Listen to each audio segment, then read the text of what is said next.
तुझको है कोई खबर ना अब मुझको है। याद तेरी अब आती है मुझको ही तड़पाती है। तेरे बिन लागे ना जिया कैसे ये क्यों ये हुआ। देखी जब से तुझको है कोई खबर ना अब मुझको है। याद तेरी अब आती है मुझको ही तड़पाती है। तेरे बिन लागे ना जिया कैसे क्यों ये हुआ। देखा जब से तुझको है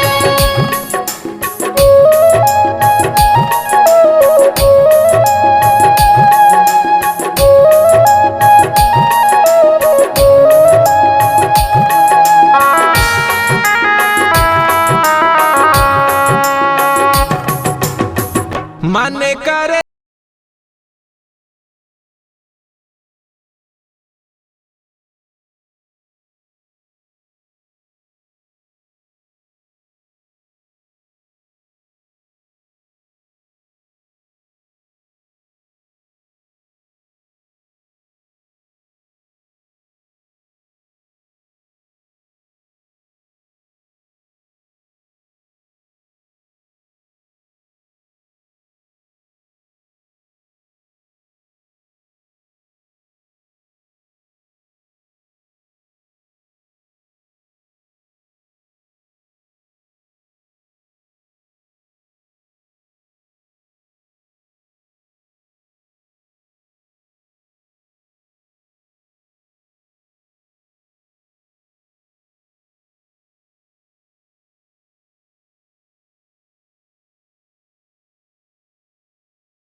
कैसे क्यों ये हुआ। देखा जब से तुझको है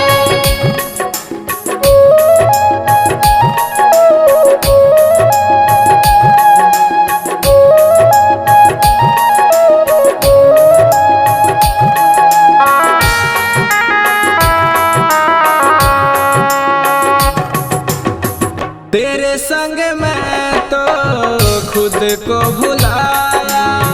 तुझको ही अपने दिल में बसाया।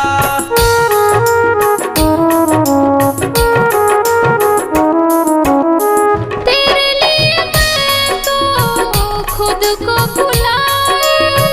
तुझको ही अपने दिल में बसाया। खो दूं न मैं तुझे डरता है दिल मेरा। तू ही मेरी चाहत तू ही मंजिल मेरा।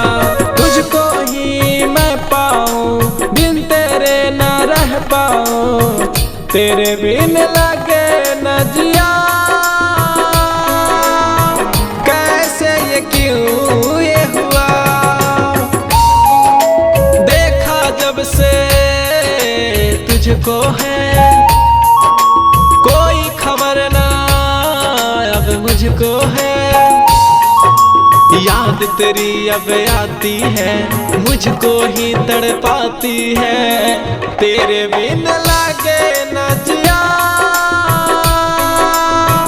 कैसे ये क्यों ये हुआ। देखा जब से तुझको है कोई खबर ना अब मुझको है। याद तेरी अब आती है मुझको ही तड़पाती है। तेरे बिन लागे